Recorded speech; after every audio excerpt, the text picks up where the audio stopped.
تواضع نہ ہو، انکساری نہ ہو، عاجزی نہ ہو، دوسرے کا احترام نہیں ہوتا۔ احترام نہیں ہے، اعتماد نہیں ہے تو آپس میں اتحاد اور اتفاق قائم نہیں ہو سکتا۔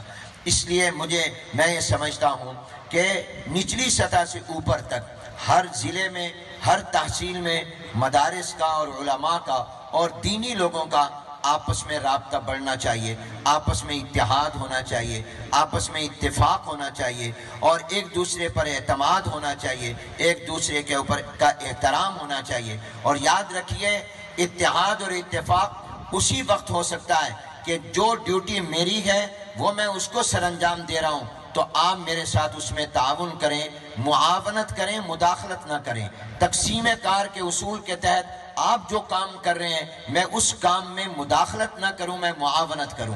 ہمارے ہاں کیا ہوتا ہے، ہم دوسرے کے کام میں معاونت کی بجائے مداخلت کرتے ہیں۔ دیکھیے، ہماری ذمہ داریوں کے اعتبار سے ہمارے کام اتفاقاً تقسیم ہو گئے ہیں۔ مراد میرے چند ادارے ہیں، مثال کے طور پر دعوت و تبلیغ کا کام ہے، تبلیغی جماعت کر رہی ہے۔ مجھے اور آپ کو کیا چاہیے؟ مجھے اور آپ کو یہ نہیں چاہیے کہ ہم اس کے مقابلے میں دعوت و تبلیغ کی ایک جماعت بنا کے ہم کام شروع کر دیں۔ ہمارا کام یہ ہے کہ ہم دعوت و تبلیغ کے کام میں اس کو مضبوط کریں، ان کی معاونت کریں، ان کے نظام میں مداخلت نہ کریں، ان کے معاون بنیں۔ ہم اس کے مقابلے میں نئی جماعت نہ بنائیں۔ عالمی مجلس تحفظ ختم نبوت وہ مسئلہ ختم نبوت پر کام کر رہی ہے، ہم اس پر ان کا تعاون کریں اور ان کا تعاون کرنے کے لیے ہم ان کا ساتھ دیں۔ ہم ان کے نظام میں مداخلت نہ کریں، ہم معاونت کریں۔ ہم ان کے ساتھ، ہماری ایک جماعت جمعیت علماء اسلام میدان میں ہے، سیاست میں، دینی سیاست اور اسلامی سیاست میں ہے۔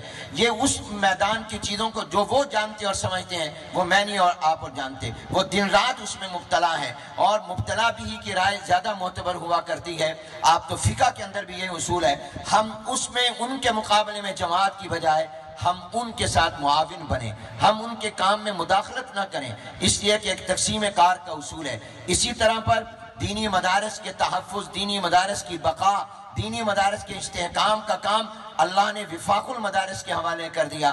ہم وفاق المدارس کے نظام کے معاون بنیں، ہم اس میں مداخلت نہ کریں، ہم معاونت کریں، مداخلت نہ کریں۔ جب تک ہر ایک اپنے اپنے دائرہ کار میں رہے گا اور اپنے دائرہ کار میں کام کرے گا اور دوسرے کے دائرے کے اندر دخل نہیں دے گا بلکہ معاونت کرے گا تو پھر یہ اتحاد اور اتفاق اور اعتماد اور احترام کے رشتے مضبوط ہوں گے۔ اور اگر میں دوسرے دائروں میں جا کر مداخلت کرنے لگ جاؤں گا تو معاونت کی بجائے تو پھر یاد رکھیے اتحاد اور اتفاق نہیں قائم رہ سکتا اور اس سے طاقت مضبوط نہیں ہوگی بلکہ اس سے قوت اور طاقت کمزور ہو جائے گی۔